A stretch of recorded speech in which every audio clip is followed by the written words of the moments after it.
Can philosophy guide us in making difficult political and moral decisions? Is it right, for example, to build a huge dam for a power plant deep in the rainforest of Borneo in Malaysia?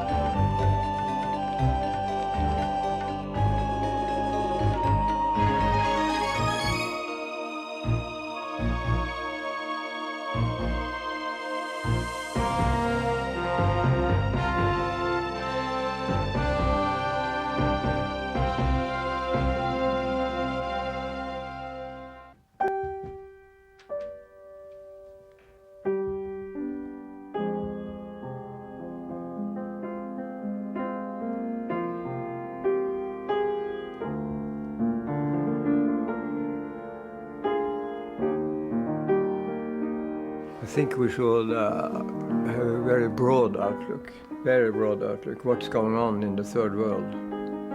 Is it really so that they look forward to be like us?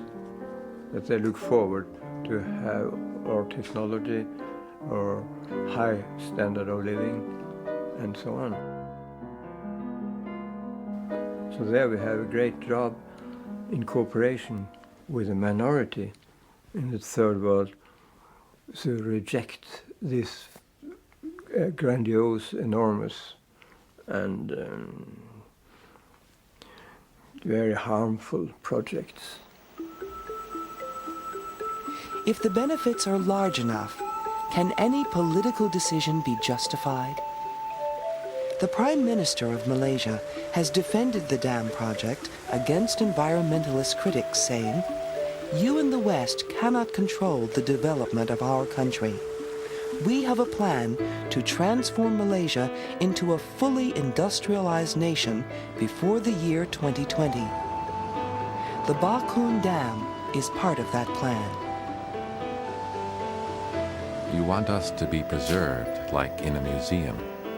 You want to keep the good life for yourself, and you want us to be held back at the different sort of life that we have. The project is already underway, and the multinational company ABB is eagerly awaiting approval of a large contract. 30 villages would be evacuated, 10,000 people moved, and more than 150,000 acres of rainforest destroyed. Opponents of the dam argue that these transformations of the environment will do irreparable harm. Defenders counter that such costs will be far outweighed by benefits, such as economic growth for the entire nation. This sort of balancing of costs against benefits has roots in an ethical theory called utilitarianism. I think the most important thing about being a utilitarian is that you judge actions in accordance with their consequences. Things are not just right or wrong in themselves, irrespective of the difference they make in the world. And I think that it's important that we make a difference in the world and not that we stick by some abstract principle which might say, for example, always tell the truth, but then might have disastrous consequences for everyone. And I see no point in sticking by a principle without paying attention to the consequences of what you're doing. So that's the first and most important aspect for me of being a utilitarian. The utilitarian movement was founded in the late 18th century by the English philosopher Jeremy Bentham. He came from a family of lawyers and was trained to be a lawyer, but he didn't practice the profession. Instead, he dedicated himself to the reform of the British legal system and social policy. Bentham's central proposal was deceptively simple. He wrote, "Nature has placed mankind under the governance of two sovereign masters, pain and pleasure. It is for them alone to point out what we ought to do." Bentham proposed designing all laws and social policies with one goal: maximize the amount of pleasure in society and minimize the amount of pain. Show no favoritism to individuals, but seek only to bring about the greatest happiness for the greatest number. Philosopher Ross Harrison has written a book about Bentham. The importance of Bentham is he really worked out a utilitarian theory. So it wasn't just the starting point, but you developed what that actually was and then applied it to lots of different areas. I mean, you've got a psychological theory, you've got a value theory, you put them together, you get a theory of politics, of law, of society. And it's that whole development that makes Bentham important. Bentham was a child of the Enlightenment. Although he dealt with emotionally charged issues, he proposed resolving them entirely through reason. He totally opposed maintaining policies simply on the grounds of custom or traditional authority. The big Enlightenment thing as a questioning operation is to say, well, why? What justifies it? At what point? I mean, why are these the right things to do? They are the things that have happened. They've got custom.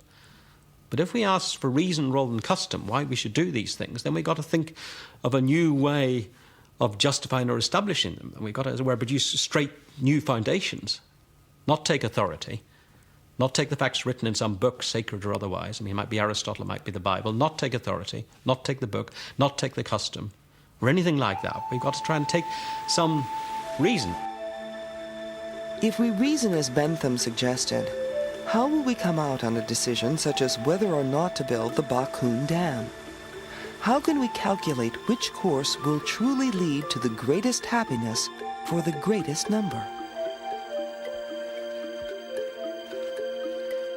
I think the only way to reason is to try to predict the effects as far as possible on everyone involved, now and future, and not only human beings, but also non-human sentient beings, animals who may live in the forests that are destroyed by the project, and try to estimate whether the benefits will be clearly greater than the consequences. What will be the consequences of building the dam? Will it make a majority of the Malaysian people happier by giving them a higher standard of living? If happiness is measured in economic terms, the answer is probably yes. But not everybody in Malaysia dreams of a modern life in the city. We've seen how people live in the city. They make little money and cannot support their families. Here we live from the soil, and we have everything we want. Can we sacrifice the happiness of one group for the benefit of the larger society? Is the total balance of pain and pleasure the only thing that counts?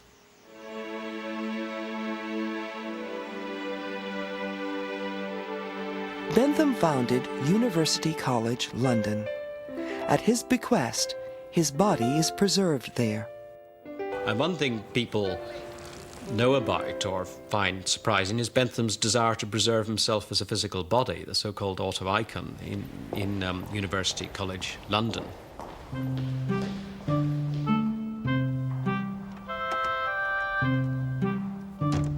Bentham himself is actually there in a sort of telephone box. There's a sort of glass-fronted thing, and then there's this body inside, which is Bentham's body. It's not actually his head, though. He tried to get his head preserved by studying the sort of New Zealand head shrinkers and preservation, but the thing looked so ghastly they took it off after 10 years and put a sort of wax head on top. But you've actually got the skeleton there dressed in Bentham's clothes, and deaf it is now, but you get celebratory dinners sometimes at University College, and they bring Bentham along to the dinner. So you say, you've got your chance of coming to dinner, and Bentham will be there as well. The second great figure in the utilitarian movement was the 19th century English philosopher John Stuart Mill. Mill's father was a friend and follower of Bentham, and he put his son through a rigorous education, starting with Greek at age 3, Latin at age 7, and a strong dose of utilitarian theory. And when Mill was a young man, he got together some like-minded people, and they all believed very strongly in Bentham when they were all very young men trying to solve the world. And they met together in Bentham's house. James Mill lived next door, and they met in Bentham's house, and they were a little society promoting Bentham's ideas. They called themselves the Utilitarians. But at the age of 20, Mill suffered a nervous breakdown. As he later wrote, the habit of analysis has a tendency to wear away the feelings. As he recovered, he set about writing the balance in his life. Mill, I think throughout his life, was a very open character. He wanted to combine lots of different kinds of thought. He was putting together the best of the 18th century, the best of the 19th century. So he's a compromising thinker. And in respect to, if you could sort of press it onto the mental crisis, the thought if I just try to aim at the greatest happiness, the greatest number, at least as conceived by Bentham, I myself am not going to be happy. There's more to life than that. And as he conceived it, the more to life was poetry.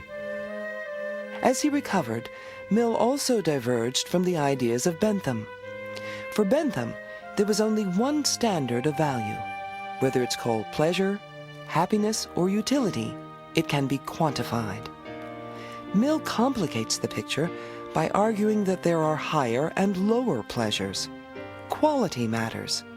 In his words, it is better to be a human being dissatisfied than a pig satisfied. Better to be Socrates dissatisfied than a fool satisfied. Through the years, many philosophers have been attracted to the basic idea of utilitarianism, to weigh the good against the bad. But they've looked for ways to add finesse to Bentham's simple quantitative approach. I find that very hard to answer as to whether I'm a utilitarian. If you take traditional definitions of utilitarianism, that all that matters is pleasure and the absence of pain, no, I'm certainly not a utilitarian. But utilitarians have characteristically responded to criticism, not by rejecting criticisms, but by embracing them with a kind of bear hug, by making their theory more and more complex to accommodate the different criticisms that are made. If you make consequentialism sufficiently pluralistic and still call it utilitarianism, then you could say that I was a utilitarian. In most people's view, finding any objective measure of pleasure and pain is a difficult problem. The problem becomes vastly more difficult when you try to compare one person's pleasures or pains with those of another. There certainly is a problem about comparing the happiness of different people. It, I think, would be a bit absurd to say that my holiday in Italy made me 2.54 times as happy as your holiday in Ireland made you. We can't make precise interpersonal comparisons, but still I think, as any parent knows, you can sometimes, again, make rough and ready comparisons. A parent who has to decide whether to spend some money on giving one child a holiday or sending another child to a better school does, in fact, make some kind of intuitive comparison about which will matter more in the life of the particular person. We may often get it wrong. We certainly can't do it precisely. But I think, again, it's too naive to think that we can't do it at all, which is what the strong case against utilitarianism sometimes suggests. The Swedish philosopher Torbjörn Tansu views utilitarianism as a kind of research project. The basic idea is clear and simple, but the details need to be worked out in different and complex ways. When asked whether he considers himself a utilitarian, Tansu replies, Jag skulle nog ändå gissa att den moraliska sanningen så att säga ligger i den riktningen. There are many questions that it does not answer, but the moral truth points in that direction. My belief is that utilitarianism gives a more adequate answer than any other moral theory. There are lots of ways to criticize utilitarianism. It implies certain consequences which are considered to be in opposition to our daily morality when taken to extremes. One reason for criticism is that utilitarianism asserts that the end justifies the means. There are no actions which are forbidden in themselves. For instance, if one was to kill a person, and it is proved that the consequences are better than if one was to refuse the killing, then according to utilitarianism, the killing is the right thing to do. Another reason for criticism is that utilitarianism seems to demand a great deal from us. It demands that we shall act so as to get the best consequences. Utilitarianism requires that we predict the future consequences of our actions. This is difficult in the real world. In Malaysia, there has been a recession. The economy can no longer support a large-scale project such as the Bakun Dam. The future of the project is in doubt. Utilitarismen är väldigt krävande på... Utilitarianism demands a lot of empirical knowledge to reach even a plausible opinion. This makes you humble. I have sometimes made up my mind on medical ethical matters, but only after years of study of the question at issue.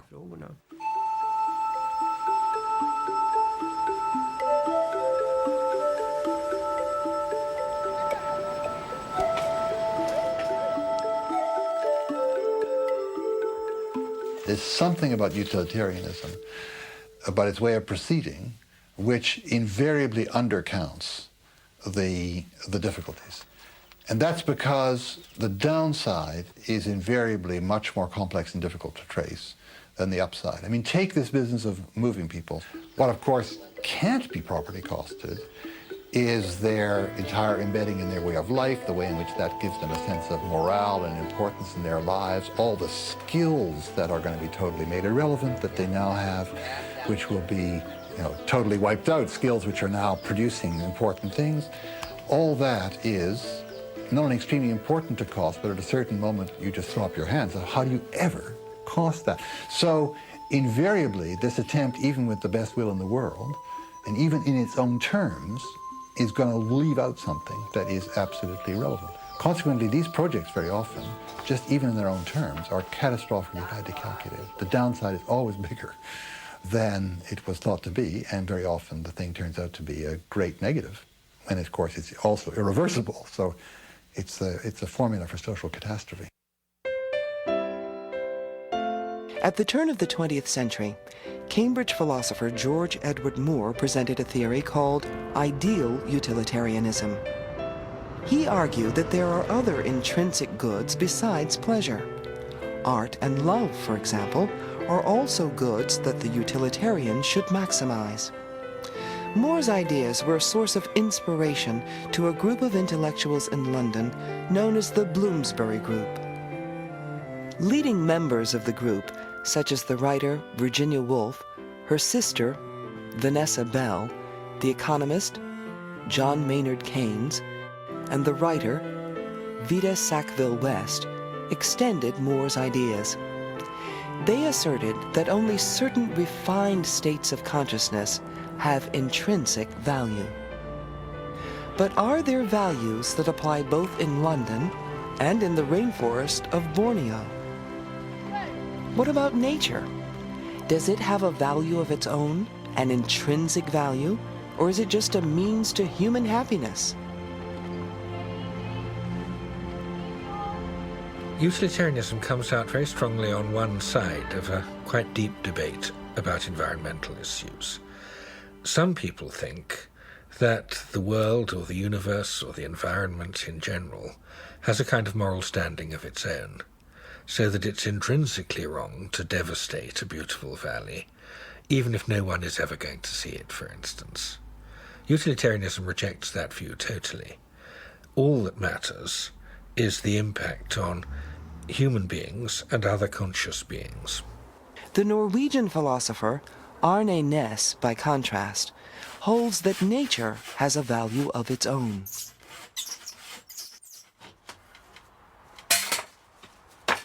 I personally feel also that a mountain has a certain dignity, especially one mountain here in Norway has a certain dignity that could be violated. You cannot do so and so. On top of these mountains you cannot have any kind of building and so on. It's against the dignity. But that would be individual differences there, where you draw the line between living and not living. For me, this mountain is a living entity. Does Næss go too far when he claims that a mountain has a moral standing of its own and that we should respect its dignity?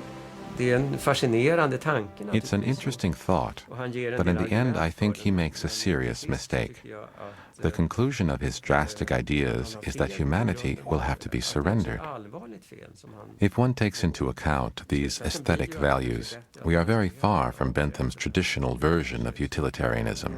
In the 1970s, Ness founded the so-called deep ecology movement to help in the struggle against building dams and power plants on the rivers of Norway. It is mainly to make people aware of things, aware of certain values, and to make them aware. So it's communication with the people, communication with the majority, of course.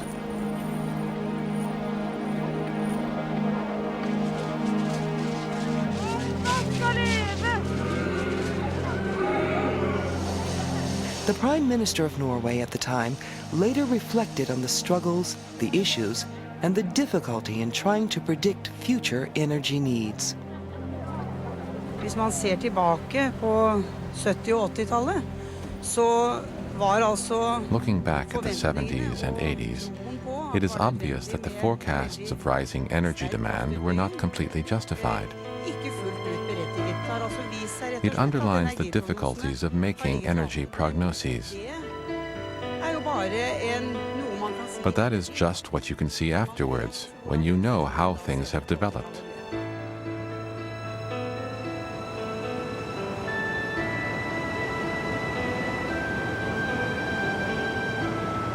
When it comes to life, I think that it's not enough with what they call number one point of deep ecology movement, namely that each living being has a value in itself.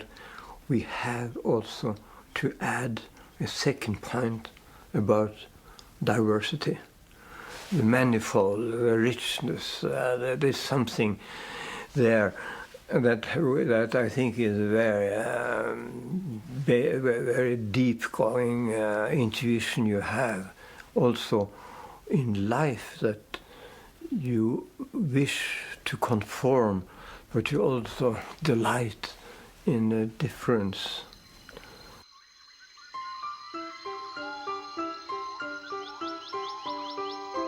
Oh, I don't think diversity is a value in itself.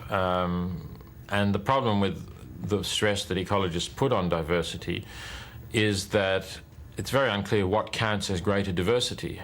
For example, if you allow raw sewage to flow into a previously pristine river, you will greatly increase the number of microbes who exist in that river. So in one sense, you've enormously increased the diversity living in the river. But most ecologists don't value this kind of diversity. So really they owe us an explanation of precisely what kind of diversity it is that they value. And when you look at it, it usually turns out to be something that you can understand in other terms, like aesthetic value of a richly diverse forest, or maybe the greater stability you get from the richly diverse forest, but not diversity in itself. And what about the many life forms in the Malaysian jungle? They too are affected by the decision about the dam. Are they only means to human happiness, or do they count in a utilitarian appraisal? Interestingly, Bentham thought they should. Jo, jag tror att det var nog revolutionerande det här som Bentham säger, att frågan inte om de kan tänka eller Bentham's theories about animals being able to sense pain and pleasure was the main and revolutionary question. If this is the case, then animals are completely included in the moral community. Har man ett fullt värde så att säga som ska beaktas. It is still a revolutionary standpoint if one listens to Peter Singer and other utilitarian thinkers who propagate this view. Utilitarister fortsätter att driva den här tesen. If you recognize that other animals are sentient beings, then they have interests. For example, they have an interest in not feeling pain. You then have to ask yourself, well, does the fact that the animal is a dog or a pig or a giraffe or a chimpanzee mean that the pain suffered by that animal is less significant than the pain suffered by a member of the species Homo sapiens? And I think you only have to ask yourself that question to see that the answer is no. I mean, how can it make a difference to the wrongness of pain just because of the species to which the being who suffers pain belongs? That doesn't make any more sense to me than saying that the pain of a European is more important than the pain of an African, which is clearly nonsense.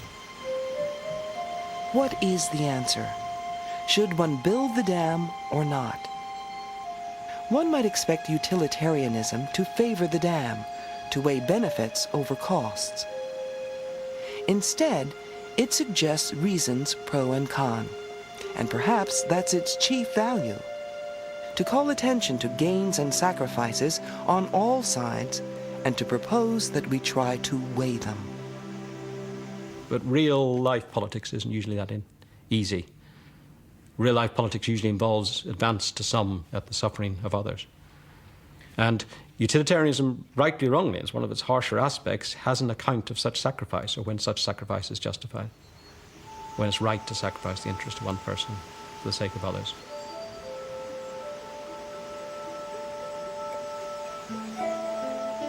That's the big argument always in favour of the other view, of the rights view, which is the claim that it would always be wrong to sacrifice one person for the sake of others.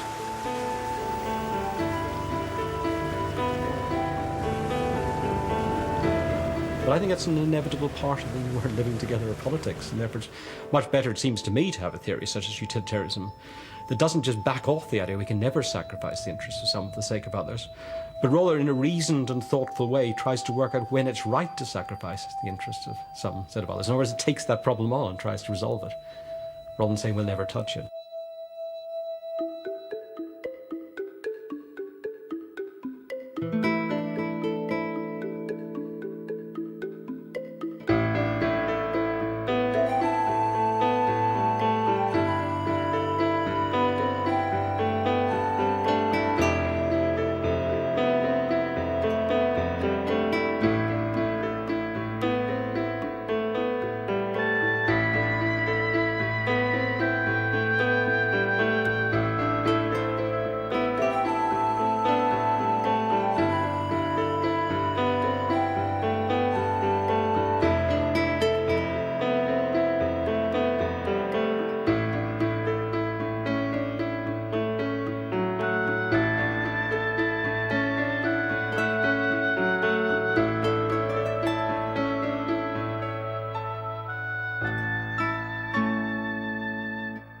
The Examined Life is a 26-part series for college credit.